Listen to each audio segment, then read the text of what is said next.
গত বছরের জুলাই আগস্টে 7.62 রাইফেল কিভাবে জনতার হাতে গিয়েছিল সে তদন্ত করতে চায় সরকারি সংস্থাগুলো। এ নিয়ে গত বছরের 17 সেপ্টেম্বর একটি ভিডিও করেছিলাম আমরা, লিঙ্ক দেওয়া আছে ডেসক্রিপশন বক্সে। সম্প্রতি উপদেষ্টা অবসরপ্রাপ্ত brigadier general M Sakhawat Hossain দ্বিতীয়বারের মতো একই প্রশ্ন তুলেছেন। বলেছেন এখনো এর তদন্ত হয়নি, তদন্ত না করে সরকার অবৈধ অস্ত্র উদ্ধারের জন্য পুরস্কার ঘোষণা করেছে। থানা ও এসএসএফ থেকে লুট হওয়া অস্ত্রগুলো দিয়ে সন্ত্রাসীরা পুলিশের উপর একের পর এক হামলা চালাচ্ছে। ফলে নিরাপত্তার দায়িত্ব দিবে যে পুলিশ, তারাই হয়ে পড়ছে নিরুপায়। প্রশ্ন উঠেছে, সরকার কি আদৌ বেহাত হওয়া অস্ত্রগুলো উদ্ধার করতে চায়, জঙ্গিদের ধরতে চায়? কারণ থানা থেকে লুট হওয়া অস্ত্র উদ্ধার করতে হলে তো থানা লুটের মামলাগুলো নিয়ে পুলিশকে তদন্তের অনুমতি দিতে হবে। সরকার তো পুলিশের উপর হামলা আর পুলিশ হত্যাকাণ্ডে দায় মুক্তি দিয়ে রেখেছে। একদিকে কাগজে কলমে বলছে অপরাধের জন্য মামলাই করা যাবে না, অন্যদিকে বলছে অপরাধীর খবর দিলে পুরস্কার দেওয়া হবে। সরকার এমন সেলুকাস কর্মকাণ্ডে বিস্মিত আইন শৃঙ্খলা বাহিনীগুলো। আবার থানা ও এসএসএফ এর লুট হওয়া 1350 ভারী অস্ত্র সন্ত্রাসীদের হাতে রেখে জাতীয় নির্বাচনের প্রস্তুতি নেওয়ার প্রমোদ গুনছে সরকার।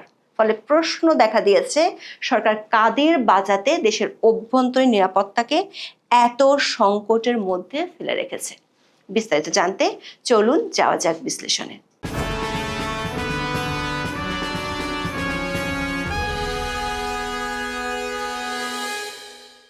দর্শক, গত বছর দায়িত্ব নেওয়ার 4 দিন পর 12 আগস্ট এক বক্তব্য দিয়ে রীতিমতো ঝড় তুলেছিলেন তখনকার স্বরাষ্ট্র উপদেষ্টা অবসরপ্রাপ্ত brigadier general M Sakhawat Hossain. একবার শুনে আসি তখন কি বলেছিলেন তিনি সেদিন। যা বক্তব্য শুনলাম সে বক্তব্যতে মনে হচ্ছে পুলিশের ফায়ারিংয়ে কম লাগছে, এদের সিভিলিয়ান ড্রেসে হাতে 7.62, আপনারা নিজে দেখছেন 7.62 মানে 7.62 রাইফেল। এখন ইনভেস্টিগেশন করার, ম্যাসিভ ইনভেস্টিগেশন দরকার যে এরা কারা, কাদের হাতে এই রাইফেল, যেটা প্রহিবিটেড রাইফেল, কাদের হাতে এটা আসছে, এই এলাকাতে কে কারা দিচ্ছে। এখানে শটগানও আছে। এখানে আমি যে কজনের দেখলাম, আমাদের ডাক্তার সাহেব যেগুলো দেখালেন, এগুলো পুরো বুলেট 7.62। তো এইটা খুবই, আমি বলবো যে উদ্বেগজনক। ব্রিগেডিয়ার সাখাওয়াতের বক্তব্য থেকে সুনির্দিষ্টভাবে দুটো পয়েন্ট পাওয়া যায়। 1 নম্বর পয়েন্ট, সিভিলিয়ান পোশাকে 7.62 রাইফেল ব্যবহার করে আনসার গেটের মধ্যে গিয়ে গুলি করেছিল। 2 নম্বর পয়েন্ট, তিনি বলেছেন এর ম্যাসিভ ইনভেস্টিগেশন দরকার, কারণ বিষয়টি খুবই উদ্বেগজনক।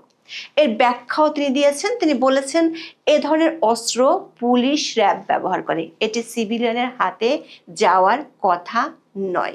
গত বছরের 12 আগস্টে ডেইলি স্টার এই সংবাদটি শিরোনাম দেখেন। সাখাওয়াত হোসেনের বক্তব্য ধরে পত্রিকাটি প্রশ্ন করেছিল ওই তরুণ কারা যারা পুলিশ র্যাবের ব্যবহার করা 7.62 রাইফেল বহন করেছিল। ওই বক্তব্যের জন্য ঝড় বয়ে গিয়েছিল ব্রিগেডিয়ার সাখাওয়াতের উপর। স্বরাষ্ট্র মন্ত্রণালয়ের পোর্টফোলিও তাকে হারাতে হয়েছিল। তারপর থেকে একেবারেই চুপ হয়ে গিয়েছিলেন জনাব সাখাওয়াত। সম্প্রতি আবারও মুখ খুলেছেন তিনি। সেনাবাহিনীর একটি অনুষ্ঠানে তিনি বলেছেন, 4th of August, because there were number of two standing with the rifle there. Their rifle was in a position and they put down their rifle when they saw us. So we talked and the procession started. When I went up to, near this Shaheen complex, I got a telephone call. And very pointedly said, sir, you don't go ahead of it because you are targeted by the snipers. And I asked, who is he? He didn't say anything. And I could understand it's from inside our intelligence, somebody has warned me. So I went few steps and then I told somebody, it's better that we don't proceed further than third gate or what, Jangir gate.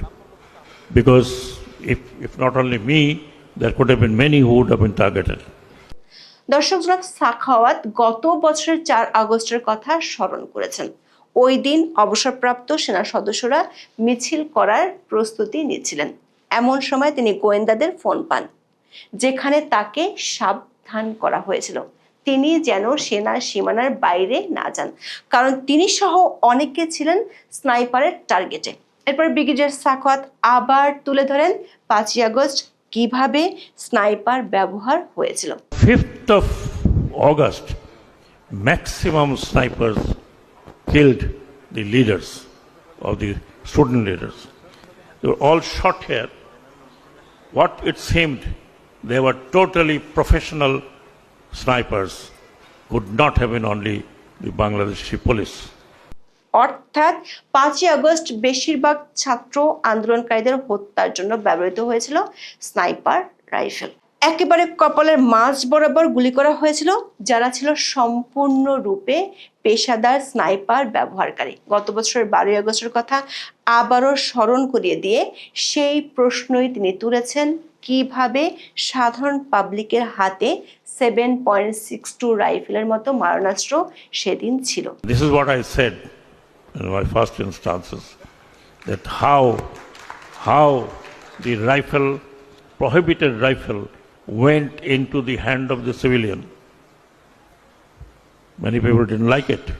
Anyway, that is what it is.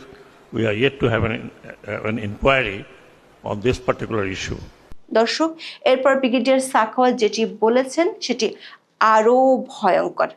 এর অর্থ হলো তার সে বক্তব্যের জন্য তাকে মূল্য দিতে হয়েছিল, কিন্তু এখনো এই ঘটনার কোনো তদন্ত হয়নি। একই কথা সরকারকে বলছে পুলিশ বলছে সরকার যদি থানা থেকে লুট হওয়া অস্ত্রগুলো উদ্ধার করতে চায় তাহলে দুটি কাজ করতে হবে। কি কি সেই দুটি কাজ? 1 নম্বর কাজ, প্রত্যেকটি থানা ও পুলিশ ফাঁড়ি লুট হওয়ার ঘটনায় দায়ের হওয়া মামলার তদন্ত করা। এটি করতে হলে সরকারকে গত বছরের জুলাই আগস্টে সংগঠিত পুলিশ হত্যাকাণ্ডের বিচার করতে হবে। দ্বিতীয় কাজটি হলো কারাগার থেকে পালানো জঙ্গিদের ধরা, অথচ সরকার এর কোনোটি না করে পুরস্কার ঘোষণা করেছে। অতীত অভিজ্ঞতা হলো পুরস্কার ঘোষণা করে অস্ত্র উদ্ধার আর সন্ত্রাসী ধরতে সফল হওয়া যায় না। একটু দেখে আসি কি পরিমাণ অস্ত্র গোলা বারুদ তখন লুট হয়েছিল আর কি পরিমাণ উদ্ধার হয়েছে, কারণ সংখ্যাটি জানলে বিপদের ভয়াবহতাটা আঁচ করা যাবে। পুলিশ সদর দপ্তরের তথ্য অনুযায়ী দেশের 664টি থানার মধ্যে 460টি থানা এবং 114টি পুলিশ ফাঁড়িতে হামলা, ভাঙচুর, অগ্নিসংযোগ ও লুটপাট চালানো হয়। মোট 5,753টি আগ্নেয়াস্ত্র এবং 6,51,832টি গোলাবারুদ খোয়া গিয়েছিল। গুলি ছাড়াও এর মধ্যে ছিল টিয়ার গ্যাসের shell, tear gas grenade, sound grenade, smoke grenade, stun grenade ও টিয়ার গ্যাস স্প্রে। গত বছরের 3 সেপ্টেম্বরের মধ্যে এগুলো ফেরত দিতে বলেছিল পুলিশ। সেপ্টেম্বর থেকে অবৈধ অস্ত্র উদ্ধারে দেশব্যাপী যৌথ অভিযান চালায় অন্তর্বর্তী সরকার, কিন্তু চলতি বছরের 23শে আগস্ট পর্যন্ত লুট হয় এসব অস্ত্রের মধ্যে উদ্ধার হয়নি 1,363টি। গোলাবারুদের মধ্যে উদ্ধার হয়নি 2,57,720টি। তবে সরকারের চিন্তা বেড়েছে গণভবন এবং সংসদ ভবন থেকে স্পেশাল সিকিউরিটি ফোর্স বা এসএসএফ এর লুট হওয়া অস্ত্র এবং অত্যাধুনিক সরঞ্জামগুলো। এসএসএফ এক প্রতিবেদনে জানিয়েছে লুট হয় মোট 32টি অস্ত্র।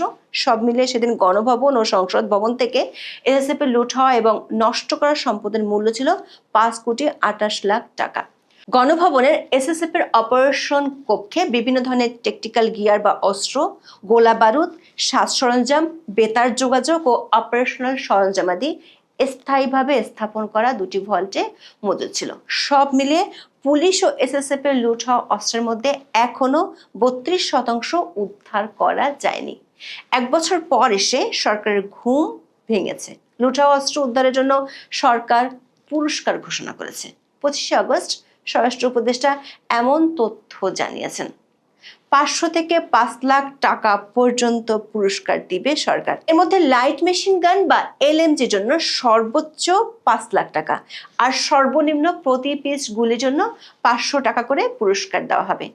তবে এই ঘোষণা নিয়ে কিছু গুরুত্বপূর্ণ প্রশ্ন সামনে আসে। প্রথম প্রশ্নটি হলো, কেন এই ঘোষণা ঘটনার 1 বছর পর করা হলো? যদি এই পদক্ষেপ এতই গুরুত্বপূর্ণ হয়ে থাকে, তবে কেন এটি এত দেরিতে নেওয়া হলো? এই বিলম্বে একটি বিষয় স্পষ্ট যে, সেটি হলো ঘটনার পরপর আইন শৃঙ্খলা রক্ষাকারী বাহিনী সরাসরি অভিযান এবং গোয়েন্দা তথ্যের উপর ভিত্তি করে অস্ত্র উদ্ধারের চেষ্টা করেছিল, কিন্তু সেই প্রচেষ্টা পুরোপুরি সফল হয়নি। এই পুরস্কার ঘোষণা একরকম সেই ব্যর্থতারই পরোক্ষ স্বীকারোক্তি। পুলিশের একাধিক সূত্র বলছে, সম্প্রতি ঘটে যাওয়া কয়েকটি ঘটনায় বিচলিত হয়ে পড়েছে সরকার। পুলিশের হাতে অস্ত্রসহ ধরা পড়া সন্ত্রাসীরা জানিয়েছে, তাদের কাছ থেকে উদ্ধার হওয়া অস্ত্রগুলো তারা থানা থেকেই লুট করেছিল। শুধু চট্টগ্রাম মহানগরীতে গত 6 মাসে পুলিশ কমপক্ষে এমন 60টি ঘটনা জানতে পেরেছে। সবচেয়ে ভয়ঙ্কর তথ্য মেলে গত মার্চে। পুলিশ জানতে পারে এসব লুট হওয়া অস্ত্র কয়েক হাত ঘুরে বিক্রি হচ্ছে, যার সাথে জড়িত খোদ পুলিশ সদস্যরাই। গত 19 আগস্ট এক সংবাদ ব্রিফিংয়ে র‍্যাব 2 এর উপ অধিনায়ক নাজমুল্লাহ ওয়াদুদ খোলাসা করেন কেন এখনো লুট হওয়া অস্ত্রগুলো উদ্ধার হচ্ছে না। তিনি দাবি করেন, লুট হওয়া এসব অস্ত্র কয়েকটি হাত বদল হয়েছে। কয়েকটি হাত বদলের মাধ্যমে এসব অস্ত্র অপরাধীদের কাছে চলে গেছে। সবশেষ গত 25 আগস্ট মুন্সিগঞ্জের গজারিয়ায় পুলিশের উপর ডাকাতরা থানা থেকে লুট হওয়া অস্ত্র দিয়ে হামলা চালিয়েছে। এমন বেশ কয়েকটি ঘটনার আলোকে সংস্থাগুলো রিপোর্ট দিয়েছে সরকারকে। সূত্র বলেছে, সরকারকে যেসব সুপারিশ করা হয়েছে তার কোনোটি করছে না সরকার, বরং তার বদলে পুরস্কার ঘোষণা করে বিষয়টিকে আড়াল করার চেষ্টা করছে। এমন পরিস্থিতিতে পুরস্কারের ঘোষণাটি নিছক লোক দেখানো ছাড়া আর কিছুই না, বরং অস্ত্র উদ্ধার করতে হলে যা যা করতে হবে সেগুলো করার রাস্তা বন্ধ করে রেখেছে সরকার। যেটির আভাস আমরা পেলাম ব্রিগেডিয়ার জেনারেল এম সাখাওয়াত হোসেনের কথায়। 7.62 রাইফেল কিভাবে সাধারণ মানুষের হাতে গিয়েছিল সে তদন্ত হয়নি এখনো, বরং সরকার ইমিউনিটির মাধ্যমে সে তদন্ত বন্ধ করে রেখেছে। পুলিশের ভাষ্য হলো, থানা ও ফাঁড়িগুলোতে হামলা ফৌজদারি অপরাধ। গত বছরের 15 জুলাই থেকে 8 আগস্ট পর্যন্ত 550-র বেশি থানা এবং ফাঁড়িতে হামলা হয়। অনেক থানায় পুলিশ হত্যা করা হয়েছে। সরকারি হিসেবে এই সংখ্যা 44 হলেও এই সংখ্যা আরো বেশি হতে পারে। লুট হওয়া অস্ত্র উদ্ধার এবং পুলিশ হত্যার বিচারের জন্য পুলিশের পক্ষ থেকে দেশের অনেক থানায় মামলা হয়েছিল। এ নিয়ে পুলিশের পক্ষ থেকেও তদন্ত শুরু হয়েছিল, কিন্তু সরকার সমর্থক একটি গ্রুপের চাপে পড়ে গত বছরের 14 অক্টোবর স্বরাষ্ট্র মন্ত্রণালয় থেকে একটি লিখিত বিবৃতি দেওয়া হয়। ওই বিবৃতিতে বলা হয়, গত বছরের 15 জুলাই থেকে 8 আগস্ট পর্যন্ত জুলাই বিদ্রোহের সঙ্গে সম্পর্কিত ঘটনাগুলোয় কোনো মামলা, গ্রেপ্তার বা হয়রানি করা হবে না। অথচ দেশের সংবিধান ও আইনে এ ধরনের ইনডেমনিটি দেওয়ার কোনো সুযোগ নেই। তখন পুলিশের মধ্যে ব্যাপক অসন্তোষ দেখা দিয়েছিল।